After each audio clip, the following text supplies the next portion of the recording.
This is a huge tree. I've never seen a tree like this. No, no, there aren't too many trees around that look like this. This is, you know, I don't know, 200-300 years, more than that, years old. And you could see the roots, how they shoot. And it makes the tree very, very stable. I mean, this tree is going to be here for God knows how many years. And of course, this is not a baobab tree, it's a silk cotton tree. But this reminds me of the proverb of the baobab tree, you know, that wisdom or truth is like a baobab tree. No single person, no one person has arms long enough to embrace it.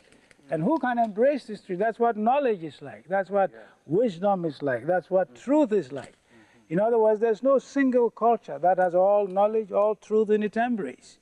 So if we are to surround the baobab tree of truth or knowledge, we virtually have to, you know, to hold hands before we can surround it. And that's what we should do. Realize in the world that we need each other to come to greater knowledge. And then inside these holes, you know, these openings, the animals, when they have children, you know, they live here and nurse them. Big tree. You were telling me about a man, the British were building a road and there was a huge tree. Yeah, yeah, that was a baobab tree actually, near the Tema Harbor. You know, when they were constructing the harbor, there was this tree that was in the way, and they did everything they couldn't uproot it. And there was this tree which would not move. So the foreman suggested to the contractors that they should contact the priest in the area.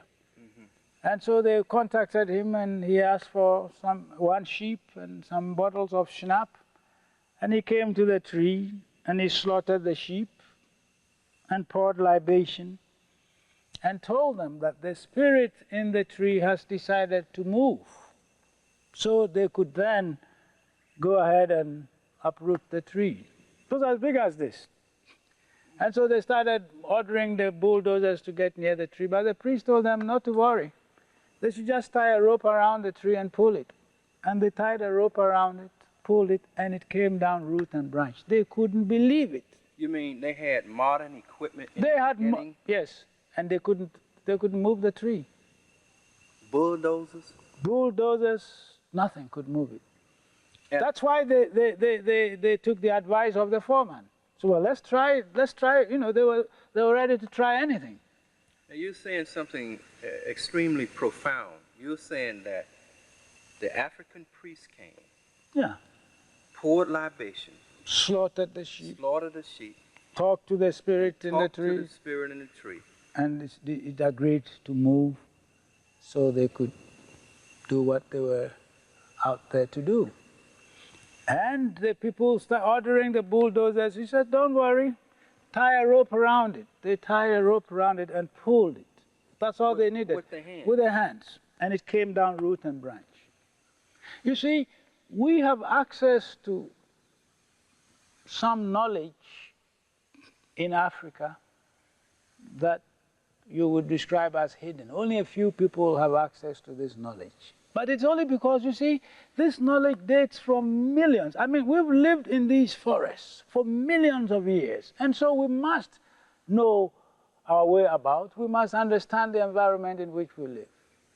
And people, herbalists, can go and talk to trees, talk to leaves and so on. Exchange, communicate with them before they bring them home. We can't communicate with nature. So in recent years when I read in America, you know, people would talk to plants and so on, and the plants would respond. You know, I said, well, you think this is new? We've known this for millions of years. You're saying something that's too fantastic to believe. How is one to understand that in Africa there are powers, understanding where you could communicate with trees and with nature, and it actually responds to you, like the spirit leaving the tree, and yet the European was able to conquer Africa. I don't quite, why didn't we use those powers on him? Well, the point is that, you see, the power, as the years wore on, came to be in the hands of a few people. But the point is that the power is still here. You see, of all the people in the world, Africans are the only ones who could not be exterminated by the Europeans. How do you mean that? Yeah, they were able, yeah, but we have not been exterminated. And the European domination is only so much. Every European who is in his right senses will recognize, although he may not admit it, his own limitations when he comes to Africa, because he realizes that there's a large area over which he has no control, of which he has very little or no knowledge. So all he does is to consign it to the realm of superstition. But it's not superstition. If you know it, you know that it's knowledge. You see, our ancestors devised various tools for addressing the various problems that we have. All reality is not limited to our sense experience. What the European has dominated is the material, sense experiential aspects of human life, or of all of reality. But reality goes beyond our sense experiences. Our sense experiences constitute only one aspect of reality, not all of reality. That's why they say if the only tool you have is a hammer, you treat everything like a nail. But for some things you need an axe or a hoe or a cutlass, and a hammer is not useful, you see. So there's still a large realm of African life that has not been conquered by Europeans. And they will never conquer that. They will never have that understanding. And of course, you see, the European, being a recent arrival, claims that they know everything. Well, they don't know everything. I spoke in America years ago, and I was telling the people something, and one woman said, well, I didn't know that. And I said, well, what makes you think you know everything? That's what the European thinks. We know everything. No, they don't know everything. In fact, some of the things they are calling new discoveries are things that are actually not new. They've been here all along. When you tell us that matter and energy are interchangeable. Well, we've known this for millions of years. A few years ago, 2 centuries ago, you said this was a pagan idea. But now you're telling me that there's energy in this and that this is actually moving. Well, we've known this for millions of years. And that's why we've reacted to our environment in the way we have. Because we live in harmony. We live in a state of equilibrium, you know, with our environment, with nature. And this is the way it should be. And this is the way it has been for years as we stand here. You see, we are communicating with nature. Now, communication doesn't have to be audible. No. You know, communication goes on even though you're not saying anything. We're not even touching the leaves. But we are absorbing something into our system by merely standing here. And of course, you know, the Europeans say, oh, there's nothing here, you're standing here alone. And they say, oh, it's superstition.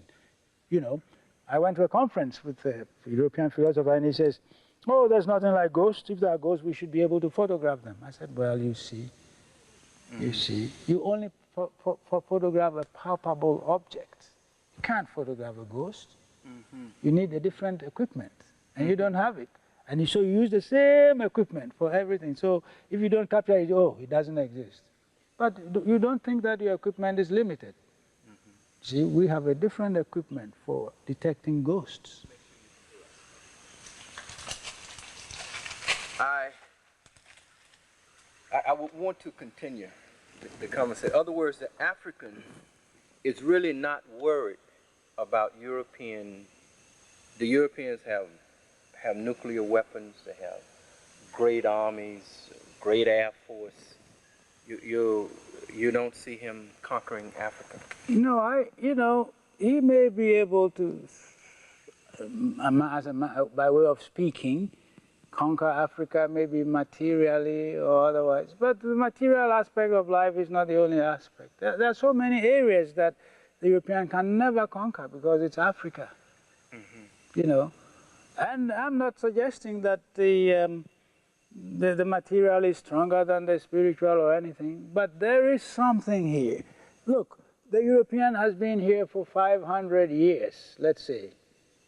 And one would expect that when one came to Africa, one would not find anything that is African. But you come here and you still see so many things. I tell my students, Africa has changed. And I quickly follow it up with a statement, Africa has not changed. How do you mean that? Yeah, Africa has changed, Africa has not changed. That is the reality of Africa, which is to say, some aspects of Africa have changed, but some aspects of Africa have not changed. Because what is true never changes. It's the same. It may be expressed in another form. But, you know, the European will only looks for material things to fill his belly. Very materialistic. But that's not all of life. You don't need, you know, there are other things that you need that are equally important. So the culture, the value systems, and so on, and some of these hidden, you say hidden because not too many people know it. People able to talk to plant, understand the, you know, and change into certain animals and use certain powers to do certain things, you know. I mean, all these things beat the imagination of the European. But it's only because the European has limited knowledge. You see, there's so many ways in which the European is just a child. I describe Western culture as a teenage culture, because it just appeared on the face of the earth. So they must have the best, the biggest, you know, the most of everything. But all the mature civilizations are sedate, quiet, not loud, African, Native American. We've been here too long to not to learn anything, you see. And what I'm saying can be seen in the life of every individual, from childhood to maturity. How many loudmouth old people have you seen? And how many loudmouth teenagers don't you have in your neighborhood? They don't know anything. That's what European culture is like. It's a very recent culture. It has taken aspects from everything. I mean, what claim does Europe have on Egypt? Well, they've taken from Egyptian culture and they tell Africans, you don't have any claim on Egypt. That's nonsense. Who created Egyptian civilization? It was Africans, not Europeans. There was no European anywhere then to create anything. So a recent arrival comes and says, oh, you don't have anything. I tell you, you know, I tell you where you came from. Well, here we have a lot of stories about beginnings, you know, and some people say, well, our ancestors came from the ground. To welcome you to my farm, which is in the hills of Akwapim. And from these hills, you have the nice view of the ocean and the plains. And I want to assure you that this is Africa. And this is our holy land. And this is indeed a paradise, if only we would know it. Our ancestors have lived here for millions and millions and millions of years. And they have interacted with the environment, and they have learned a lot of wisdom by living in these forests. And some of that wisdom God has blessed us to discover. There's still a lot more to be discovered, and we hope that in the not too distant future we'll be in possession of this so that the world will know what we have. You see, we are a very, very blessed people. Now, this farm of mine, I acquired in 1969. The whole farm is 15 acres. And when I walk you through, you'll begin to appreciate the beauty of nature in Africa. There's such peace and quietness here, which you don't get in other parts of the world. And certainly this is the way God intended us to live. Come back to the camera. The idea for this farm is to make it into a paradise, you know, as I was saying. Those who are not sure they'll go to paradise can just come here and have a taste, a foretaste of what they will miss. But at least they will have satisfied themselves that they have indeed stepped in paradise and enjoyed some of the beauty of life in paradise. I have a fruit here, which we call asan. I'll show you the tree.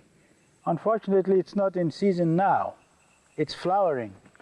But it's a little brown berry, and you only have to eat one, and everything you eat tastes sweet after that. It's an incredible plant. And I also have some medicinal plants here, which I will show you. A lot of medicines. I have cinnamon right here. I'll let you see the cinnamon tree.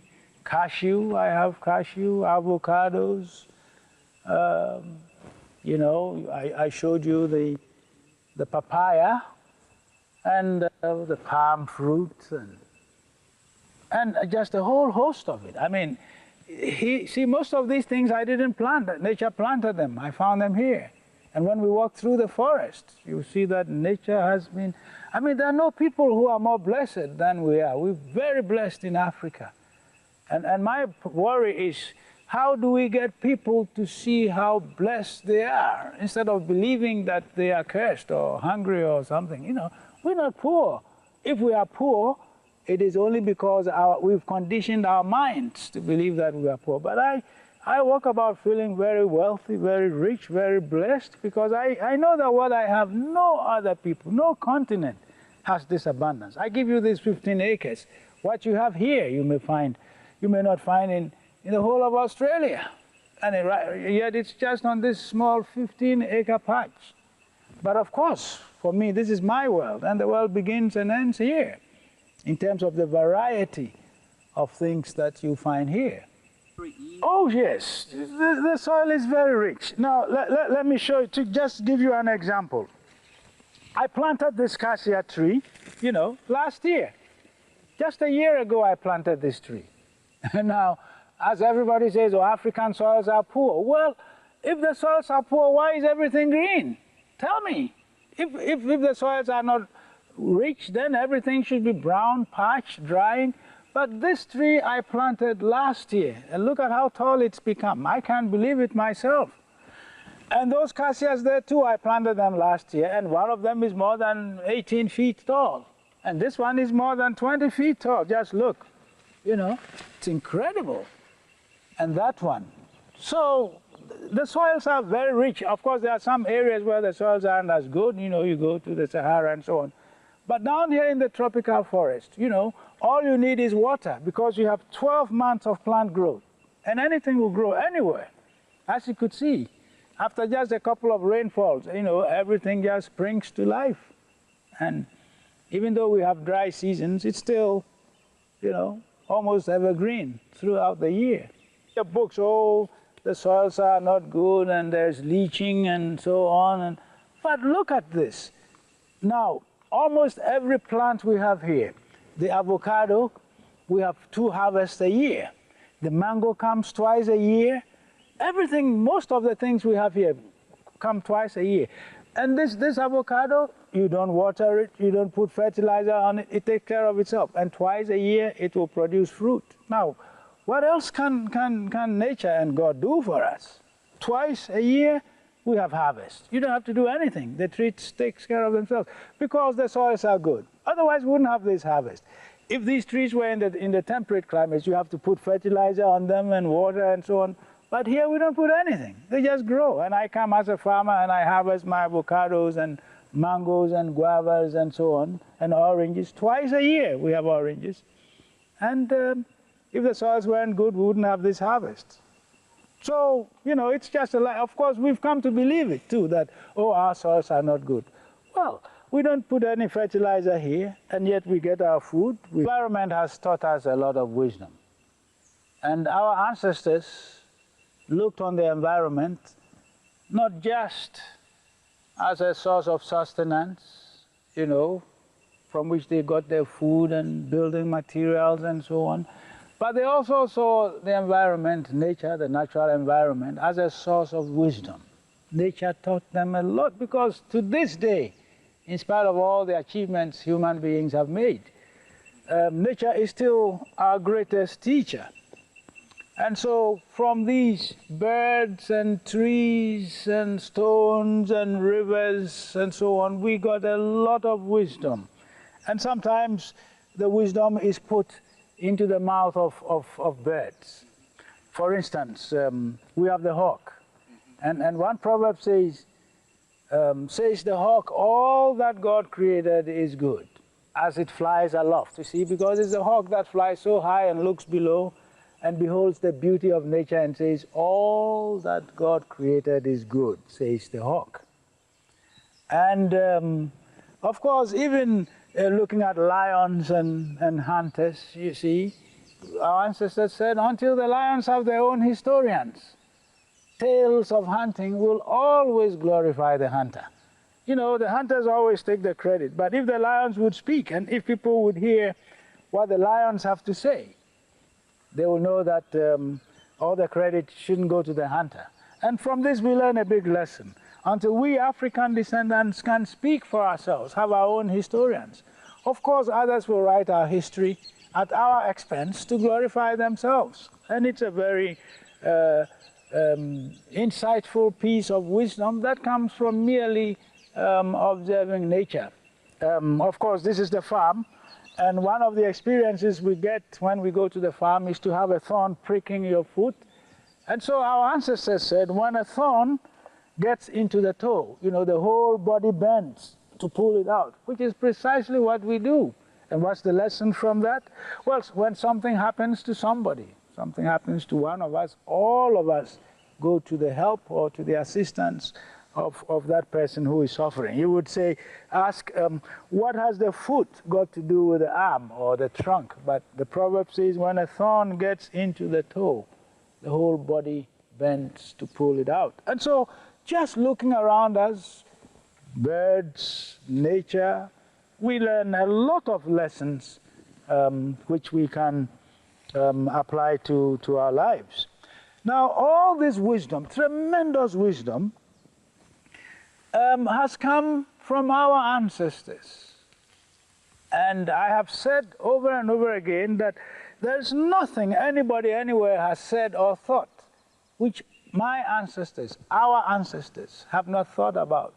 If we don't know, it is because our knowledge is limited, and it's not because our people never thought or said anything. And as I study the wisdom of our forebears, and I travel through the villages and I talk to people, I am overwhelmed. I stand in awe of my forebears who came up with all this wisdom that is needed so badly by the world. And of course, when we people of African descent, you see, get to know this wisdom, it will make us feel good, it will empower us, because then we know that we too have contributed something. Only we don't know what we contributed. I mean, anything you can think about. From these forests around us, we got a lot of medicines. I'll show you some of these medicines and what they are used for. Right here we have that big tree called Fintia. George, you have some Fintia and Precursor there, maybe? Yeah. Yeah, well, we can find some. And all these are medicinal plants that our forebears used. And then you ask yourself, well, who taught them that these trees and plants have medicinal properties? Well, it means there were people who searched and searched and searched and discovered so many things that will surprise us. But there were people who were very determined, people who kept on exploring, and through the explorations they discovered so many things.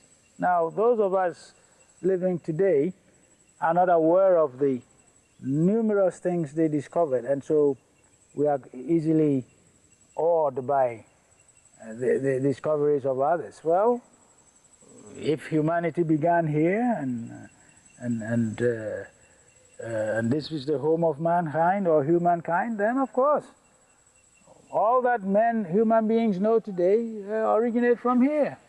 I mean, everything else is just an embellishment, you know. But the simple metal implements that our ancestors invented has been, of course, through industrialization and sophistication, you know, become something else. But it's still the same simple instruments which we use to overcome our environment. And so the whole world practically owes us a living, and the credit that is due us hasn't been given to us. But we don't have to wait for others to give us the credit. We must claim the credit ourselves by studying our culture, going deep into the past.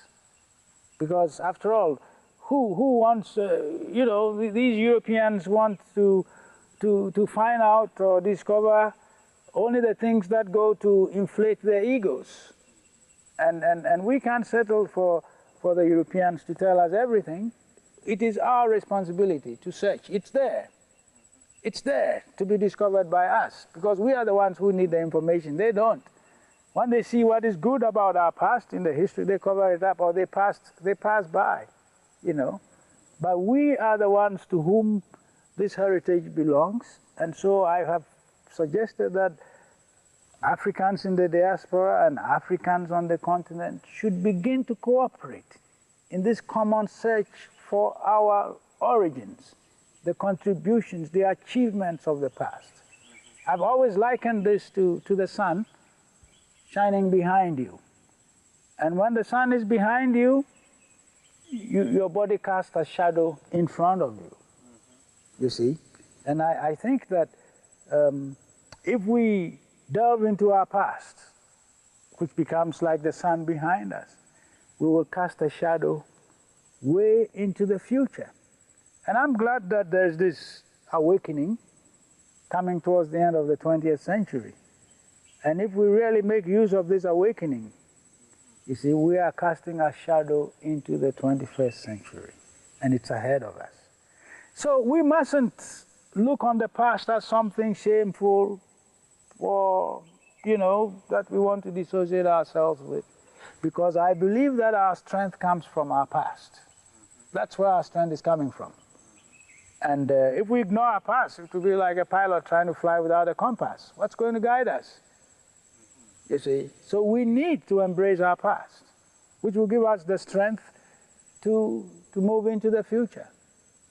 And I mean to say this, that the Africans in the diaspora need to know that they are not alone, that they didn't begin with slavery. Otherwise, you are cutting a large chunk of it. What is 500 years in history? We've been here for millions of years, and it's true, we've lived here for millions, more than we can count. You see, when Leakey discovered his skulls and skeletons in the Olduvai Gorge and dated them 3 million years, I said, well, fine, if 3 million is all they can count, you just give it to them. But our ancestors knew they've been here for longer than 3 million years, more than we can count. And we have to get this perspective. And of course, it's not that we slept through history. We were creating and inventing all the time. All the time. There was never a dull moment. I tell you about these elephant hunters who were hunting with bows and arrows. Can you imagine? Now the elephant is a ferocious creature, huge creature, which can trample any hunter to death. Now, they were only using bows and arrows. And with bows and arrows, you had to get very close to this creature who has a very strong sense of smell. So how did they do it? Because there are only two parts of the elephant's body that you can hurt, through the eyes and through the ears. Those are the only two soft spots on the elephant's body. If you shoot the arrow into the belly, you're just wasting your arrows. It won't penetrate. So our forebears came up with two plants, and they mixed them up and pounded them and smeared the whole body, including the nostrils and the ears. Then the elephants couldn't smell them. All they have to do was to prevent the elephant from seeing them, and so they could hide behind the grasses and behind the trees and get very close and then shoot through the eye. Now, if I, standing 2 feet away, kill an elephant, and you with a stand gun stand 50 feet, which of the two is the braver? And which of the two is the hunter? I with a bow and arrow, I'm the hunter.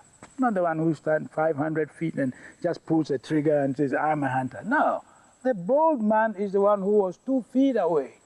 Let the man fold his gun and get 2 feet to the creature. See whether he can even fire his gun. The elephant will trample on the gun and break it into pieces. So, see, our people are very courageous.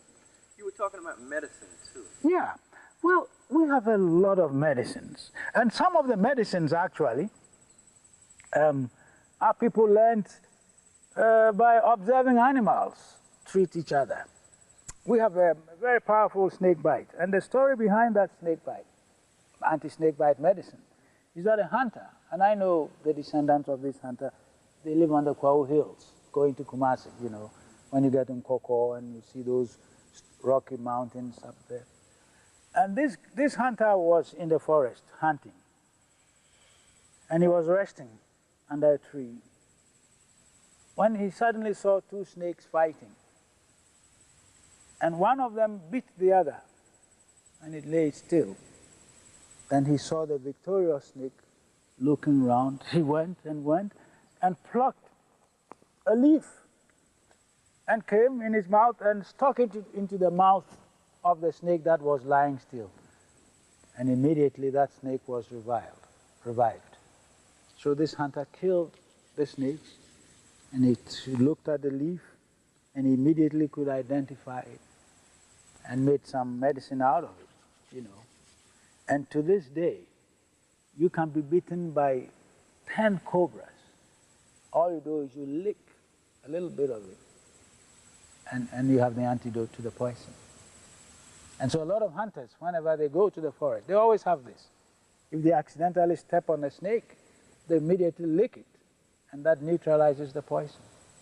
Now, these are people who were educated, and education simply means the ability to cope with your environment. So they knew the environment. I'll show you this, this plant here. We call this abrototo. Let me get a, yeah. You see, we call this abrototo. And we always grow this in the fence around the house. If you have a cat, if you are a cat, say in the kitchen, you just walk to the fence and pluck the abrototo and let the juice fall on the wound, and it immediately stops bleeding. Immediately. This is it, abrototo. That's how we call it. In fact, that's why I put it in this fence, because I'm trying to do what our ancestors did. When they built fences around their houses, they would go and cut trees that are medicinal and put them right in the house, you see, so that if there's an accident or something, there's always a particular tree. I have it down here, not in the fence. Now, this is always in the fence in the house. And when you see a pregnant goat or sheep, you see, chewing the bark of this tree, you know it's about to deliver, because there is something in the bark of that tree which prevents excessive bleeding after delivery. And then when the placenta is delayed, they will pound this medicine, the bark of the tree, give some to the woman to drink, and insert the other, and within half an hour, the placenta will come out by itself. And this was right in the home. Of course, they have lived here for millions of years, so at least one would expect that they would know a little bit about the environment. They knew a lot. But when the Europeans came, they felt, oh, these people didn't know anything. You were talking about honey. Yeah. We use, you know, our medicine men have a lot of knowledge. Now, for years they've been using honey for treating ulcers and wounds, deep cuts. And there was a doctor in Nigeria who decided to just pursue this and find out what is in this honey. And he subjected the honey to scientific investigation and found that honey is hygroscopic. In other words, it absorbs moisture. And so by applying honey on an open wound, the honey absorbs the moisture and deprives the bacteria of food, and they just die. And the wound, the skin recovers. And when he published this article, you know, he was hailed as the great man who discovered it, but he didn't discover it. It was the so-called witch doctors who made the discovery millions and millions of years ago. And 2 years ago, there was a Chinese doctor who came out with an ointment, an ointment for burns. And they showed pictures of the burned skin and the skin that had been restored, and you couldn't see any scar. And he wouldn't disclose the contents. Only one thing he would mention, and he said it contained honey. And you see, Africa, China, we know this already. And there are some trees, one tree, for instance, that we use as a chewing stick for cleaning the teeth. It does not only prevent tooth decay and keep the mouth fresh, But there's some alkaloid in that tree that reverses a sickle cell. You see, now you would ask, well, who taught these people? Well, for years we've had, or for centuries, people in the tropics, Africans, have had this sickle cell disease. And so somebody made that discovery thousands and thousands and thousands and thousands of years ago, that there was something in this chewing stick which was able to reverse a sickle cell. And when the doctors in Ibadan, in Nigeria, came upon this, and they were taught by a herbalist, I've met that herbalist before, they extracted this alkaloid and gave it to sickle cell patients, and all of them were able to go out of crisis. Now, so when people got up in the morning and were just brushing or cleaning their teeth, they were also at the same time taking care of their sickle cell disease. Isn't this marvelous? It's incredible. It's incredible. And all this knowledge is ours. You see, only we don't know what our forebears did. Now, this tree, for instance, is also, it makes a good chewing stick. And it helps to clean the teeth and keep the mouth fresh. So when you go to the farm, the farmer takes a piece of this and he removes the back, and immediately begins to chew it, and it tastes very good, And it is medicinal too. Takes care of, cleans the system, cleans the liver and so on, You chew it, I'll let you try it later. It's very tasty, you see. Very tasty. And our folks know all these. They know all these things. Been doing a lot of research, and every now and then I tell him, you see, we were not meant to die. We only die out of ignorance. That's all. We only die out of ignorance because, well, we don't know. But all these things here have immediate medicinal value. The papaya, the leaves, great medicine, great. Yeah, you see, these dried leaves, you boil them and you put something in it, some of these shintia, it regulates your blood pressure. Papaya leaf? This, I'm telling you. Yeah, you see, here, in our traditions, we have the value that old age must be respected. We respect the old because of the experience they have. In fact, for us, to be old does not mean to become useless. And for that reason, a lot of people look forward to old age with confidence. You see, in your part of the world, a person's value depends on his or her economic productivity. But here, a person's value does not depend on that. The old person is your reference, is your encyclopedia. All the things I know I've got from old people like this. You ask them and they tell you. And for that reason, so valuable are old people that we have a proverb that if you don't have an old person in your home, you must be pitied. Because you have no reference. It's your library, living library. And they will tell you. And so we have great respect for the elderly. We have a proverb which says, everybody has been a child before. But it's not everybody who has been an old person. And with old age comes wisdom, which is important. And everybody has had this experience in their lives. If they compare themselves when they were 16 and when they were 30, naturally they know that they know better at 30 than they knew at 16. And yet when they were 16, they thought the world began and ended with them. But when they got to 30, they looked back and saw how foolish they were, how inexperienced they were. So with age comes experience and wisdom, which we need very much in our world today. And that's the reason why that's why we respect the elderly, you see. Yeah, they're great. All the things I know I got from them. Okay, I want you to smell this, this tree. Smell it and see. What's that? Cinnamon. Cinnamon. Yes, That's cinnamon, yeah. very sweet. Very sweet. Yes. And that's an avocado. And then I have cashew trees here too. This is a cashew tree. You know, all the cashew nuts comes from this. Yeah, they do well here. I planted this less than 3 years ago, and it's already producing a lot of fruit. Yeah, and this is another fruit.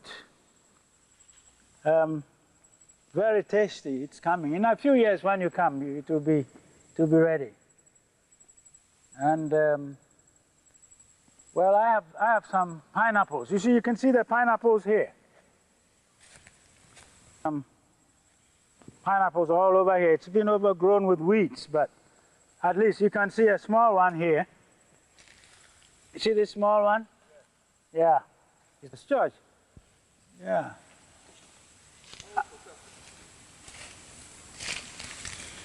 Yeah, you see, this is a beautiful view of the plain, you know. And imagine living here, how peaceful it is. You know, the air is fresh and clean. It's quiet, peaceful. The birds are free, you know. The wind blows. You have the abundance of nature surrounding you. I mean, what else can you ask for? And all this, yeah. You see? These are some guavas. And in fact, it's ripe. We just wash them for you to eat.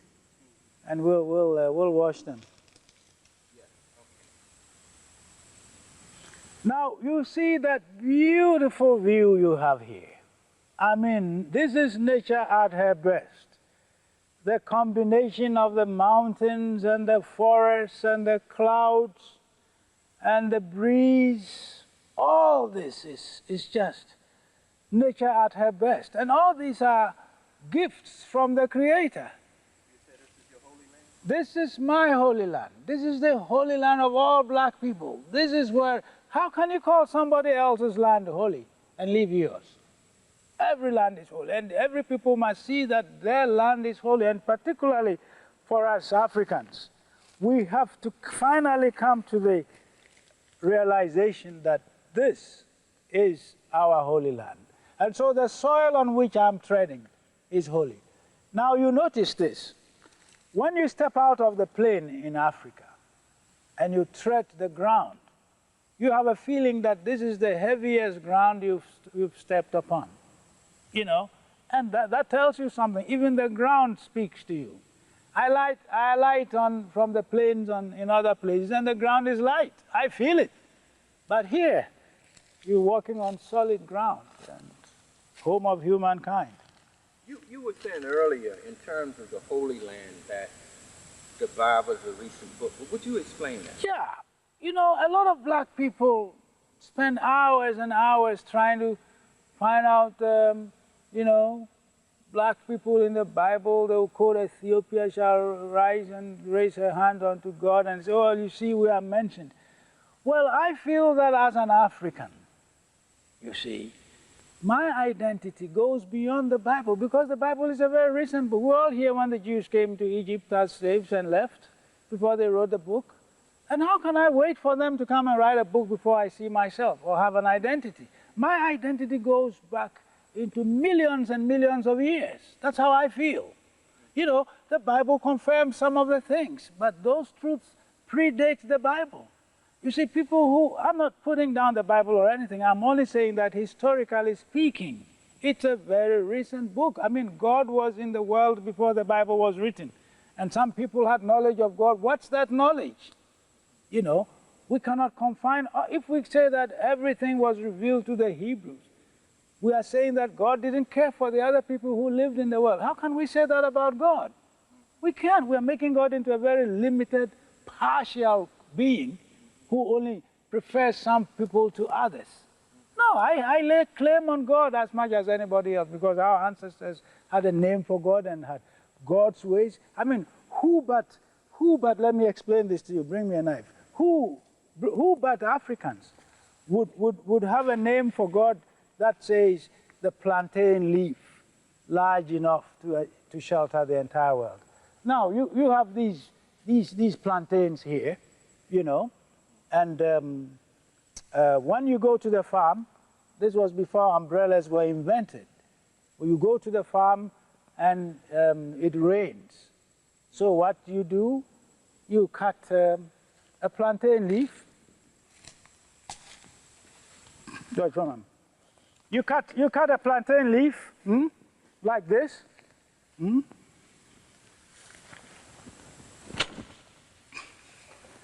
And you hold it above your head, you see, and you don't get wet. And so out of this experience, our ancestors called God the plantain leaf large enough to shelter the entire world. In other words, under this one shelter, this one plantain leaf, all human beings have shelter. It tells you immediately that our ancestors did not have an idea of an exclusive God. They had an idea of an inclusive God. Under this one plantain leaf, all humanity has shelter. What an incredible idea. And this came out of our experiences. So here you have a plantain leaf, and when I tell you that our ancestors said God is a plantain leaf large enough to shelter the entire world, here you go. Now this is a palm tree, and you can see here the palm fruit, you know. You can see the palm fruit. This one is young, and when it's ripe, you see, you cut it, and you use the nuts either for soup, and then the kernels, you use the kernel for making oil. This is a very useful tree for us. You can tap palm wine from it. You use the branches for building purposes. You use the inside of the branch for making baskets because it's very supple. You can bend it, it doesn't break. So you use the inside for making baskets. And you can even use the trunk for building. Use it like timber. And you see, our people used everything in their environment for building, the stones, the soils, everything. And this is a cinnamon tree. You see, and from the back, and you can smell this. Cinnamon, yeah. And you can chew the bark, which is very, very tasty, you know. And we use the leaves even in cooking soup, and it becomes very, very, very fragrant. Now, right behind me here is an incredible medicinal plant. I don't know the botanical name, but we call it huintea. And we put it in a lot of medicines. It's very aromatic, and it flowers, it seasons fruits twice a year. I want to begin by saying that the same questions human beings everywhere have asked. How did the world come into being? How did death become part of our experience? What happens to us when we die? Is there a destiny to this world, to life, and so on? All these questions were asked by our forebears, and the answers that were given came entirely out of our own experiences here. Oh, there is the hawk that I talked about. You see that hawk there? As it flies aloft and says, everything that God created is good. There it goes. I don't see him yet. I see him, but I don't see him in the camera. We'll get him. We'll get him. Okay, now you can talk. Yeah. You see, so we put it into the mouth of the hawk, that all that God created is good. There goes the hawk. Now, our religion is based on our worldview, how we understand the world to be. We believe in our religion that this world was created by God, and that the world is sustained by God. And for that reason, that we don't have any idea in our religion that the world will come to an end, because God sustains it. And we believe that God is essentially a spirit, not a human being, And that's why there are no temples or shrines or physical representations, because God is a spirit. We have a proverb: if you want to speak to God, speak to the winds. And like the winds, God is everywhere. God is invisible. And our religion also has to do with our sense of morality, you see, because religion teaches us how to live with each other, how to live with our environment. The religion relates to the environment. You find that here in Ghana or in Africa, trees and rivers and lakes and the sea and all these things come into our religiosity, because for us, God does not need a temple. The whole universe is the temple of God. You see, we have a piece on the drum, which we play, the drum language, and the piece says, the path crosses the river, and the river crosses the path. Which is the elder? In other words, which came before which? And the drummer answers, we made the path to meet the river. The river is from long ago. By merely looking at nature, our ancestors were driven to the source, to the architect of nature. The path is like the temple or the cathedral. We built it, we know, but we didn't make the river. So all the things we made, we know. And the things we did not make tell us about who made the river. Now there's a very important tree in the distance, which I want you to see. And we call it Cheng Cheng, and that is the tree from which our ancestors made the bark cloth. They would strip the bark and beat it, and it will stretch. And that's what they used for making cloth. So we call it Cheng Cheng. They use it in making bark cloth. You could see some bark cloth at the museum. So it's a very important tree. I had a big one here, but it was threatening, so we cut it. But this one will remain on the farm for posterity, for people to come and see what our ancestors used to make the clothes they used to make. And then down here I have some oranges. Unfortunately, let's see if we can. Then we have this type of orange is called ponkam. Can you pull it down? No, it won't break. Yeah. And this is called ponkam. And it's a combination of tangerine and orange. And it's very tasty. Very tasty. So you see, we live in a land of abundance. Now in the orange season, I don't buy oranges. I stopped drinking water. Last year, during the season, between August and December, I never drank water. I only drank orange juice at home, 7, 8 glasses a day. The wars. But there are so many places in Africa where there's no starvation. Of course, you see, the media is not interested in a place like this, where there's abundance. Starvation is not the only reality in Africa. There's abundance. Look at this. Bananas, oranges, avocados, coconuts, papaya. The media is not interested in this. They're interested in the problem, to give a picture of Africa as a problem area. All the reading you did, all that you saw, did not prepare you to. You never thought you would find a peaceful. Well, we're in Africa. This is peaceful, but nobody in America would believe there's any place in Africa like this. It's all Somalia, and so. But look, this is a very peaceful place, and some of us are just as surprised, to hear of these conflicts. Well, what's the matter with them? We live in Africa, yeah, but look at us here, Can we talk a little bit about the Akan culture? Yeah. Well, you see, Egyptian culture, Egyptian civilization had its origins in the headwaters of the Nile. And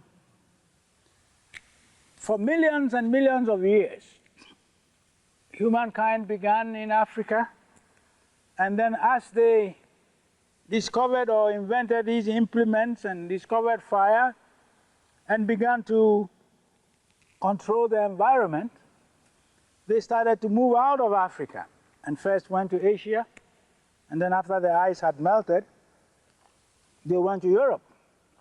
And so it all began here.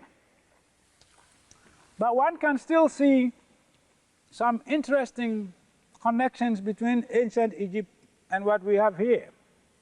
Because the idea of the monarch and the way our chiefs, particularly in the Akan areas, dress and all the regalia and the pomp and so on, all these things remind you of ancient Egypt.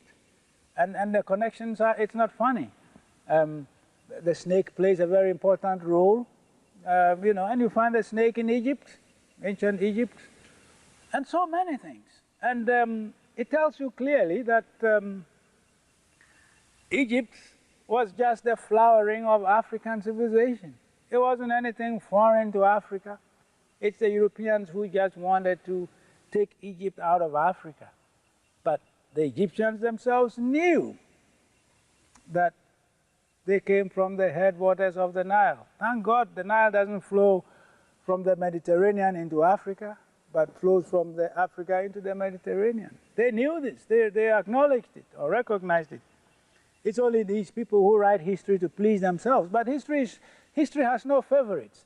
And you see, in spite of the effort made to cover up history, it's still pushing up so many discoveries. You see, we have an important proverb which says, if you dug a hole deep into the bowels of the earth and buried truth there and covered it up, it will come out by itself. You won't have to dig for it. And look at all the information that is coming out from the belly of the earth about ancient Africa. We thought there was nothing there, but it's coming. And we're going to see more and more as the century wears on.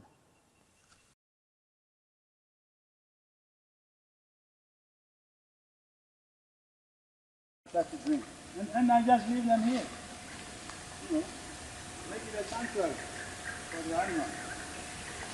It has to be lit on.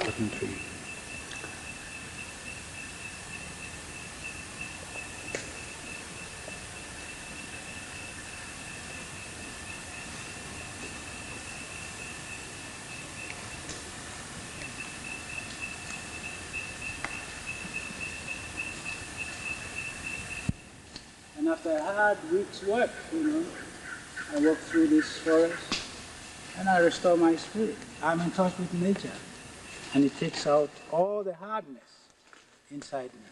You see, people who live in steel houses, concrete and so on, are hard. They reflect the environment. And people who live in such surroundings also reflect the environment. You see that people are quite peaceful here. It's because we live close to nature, and nature softens us. We absorb nature. We absorb the peace and the solicitude that is in nature. And so when I walk through here, I forget about my office and all the pressures at the office, you know. Here, I hear the sounds, I smell nature, I feel nature, I taste nature. I see a stick and you know, I break it and I chew it and I absorb nature in me. The essence of it, the waste will come out. And that's how we live here. And this is something, that's why I'm preserving this forest for humanity. Now we have this special, this is also very medicinal. We call it prekese. And you use it, if you make soup, you put some in, and it flavors the soup. But this is also, this combined with some other plant, is used by our medicine men for high blood pressure. They call it prekese because it makes noise. You can hear the noise. You hear the sound? Yeah, this is kind of wet, but still. You were telling me earlier that our ancestors preserved food. How did they preserve it? Well, you know, for instance, if they wanted to preserve food overnight, you know, they'll put a piece of charcoal in it, in the soup or in the stew, and it would stay exactly the same. Is this something they just started, or is this... Oh no, they've known this for millions of years. The question I've always asked is, well, why didn't those people who are supposed not to know anything, why didn't they put a bone or a stone, but charcoal? For millions of years, our ancestors have known that charcoal has some properties. One, charcoal absorbs odors. And then charcoal has a lethal effect on bacteria. And to this day, you know, you go to the hospital when you have food poisoning or something, you know, they give you charcoal to chew. And our ancestors have known this for millions of years. See? So it meant that they knew something. You know, they were adventurous. That's why they made discoveries. Otherwise, they couldn't have lived here if they didn't know anything. If they didn't know what food to eat, if they didn't know they had to exercise their bodies, or if their medicines were not good. The Europeans who claimed to have discovered Africa would only have come to find forests and animals with no human beings. How did the African treat the European when he came?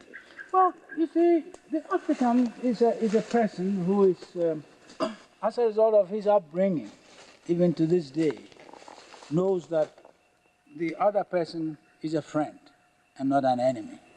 In Europe, every other person is an enemy, you know. And so when they saw the Europeans, they welcomed them with open arms. They were not hostile and showed them hospitality. But the European, with very little culture, misunderstood, misread the signs. They thought, oh, these people are afraid of us. They think we are better than they. They see what they're giving us. But that's hospitality. Hospitality is very much part of our tradition.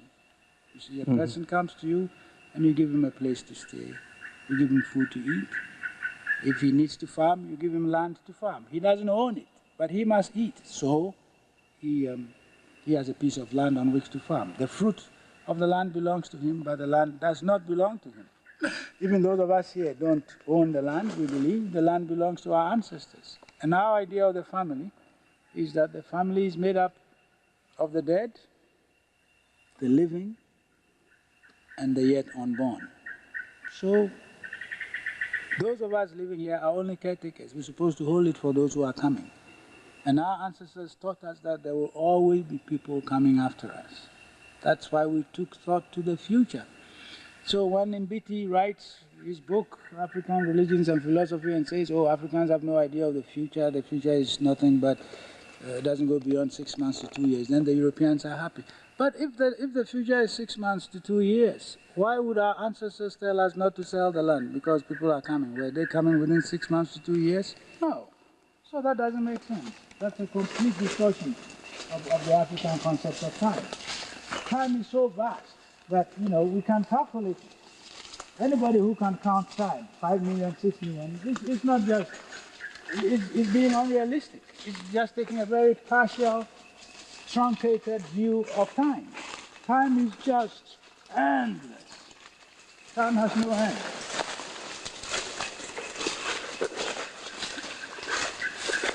And of course, you see, when you read all these eschatological things in the Bible, and you think, oh, well, the world is drawing to an end and so on.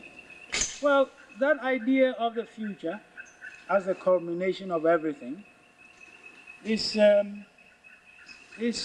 in tune with nature. That futuristic orientation came out of the experience of the Hebrew people. Abraham was told to leave his land to a land that God would show him. So he was looking forward to seeing that land. It was in the future. They were in Egypt as slaves. They were looking forward to getting out of slavery. They got to the Red Sea. They were waiting to get back across the river, the sea. And they went into exile. They were waiting to get back. So the Jews have been a people who have always been in waiting. And so this built into Judaism a futuristic orientation, which was unique until it was duplicated by Christianity and Islam. But those of us who have been here, we've lived here for millions of years, and our concept of time is based on nature. Nature renews itself. And so time is in the form of a circle. It goes and comes. It goes and comes. It never has an end. It's not an expendable commodity that becomes exhausted after a while. No. And so you find that people who have grown out of such an environment with such a concept of time are very stable, they are not anxious. But people who believe time is running out become rapacious, greedy because they know there won't be any more. And this is true to the European character of grabbing and amassing because, well, it's going to be finished. Well, it's not going to be finished. We think we can destroy the world, but nature will never be destroyed. Nature has within itself the processes of renewal. And those who doubt this can look into the temperate climate and see that there's not a year without a winter. And there's not a year without a spring. Nature renews itself. Summer, fall, and the cycle begins again. It's a cycle. It's not a straight line that's going to stop. It's not going to stop. And these are medicine too. Roots to make medicine. See? Here. Who digs all this up? Oh, people. Because you see here, that's been our nature. You know, you go through there, you need medicine, well, you can come and take it. Because, you know, you need to survive, you need to save somebody, you know. So the idea of private property as such, I mean, if this were Europe, this would be trespassers. You can shoot them. They pluck a leaf from your farm. But we allow them because, you know, they need to survive. They need to take care of somebody who is sick. And this is the only place they can find the medicine. Well, of course, if they take things from here to sell, that's wrong. But if they take to use, then we let them. Yes. Mm-hmm. That's one of the most fantastic trees in the whole world. This is a silk cotton tree, and it must be more than, oh, God knows, 100, 200, 300 years old. See the roots just shooting up. And this provides shelter for animals, you know. The animals can just sleep in the holes here. As you can see here, come and see this one here. It's just fantastic. So maybe an animal has kids, you know, and it can put some leaves here and nurse them right here. Yes. You know, and look at the size of that. Fantastic. Now take it up all the way up. Oh, wow. Yeah. That is fantastic. Yeah. The bottom to the top, huh? Mm. Yeah, that would be nice.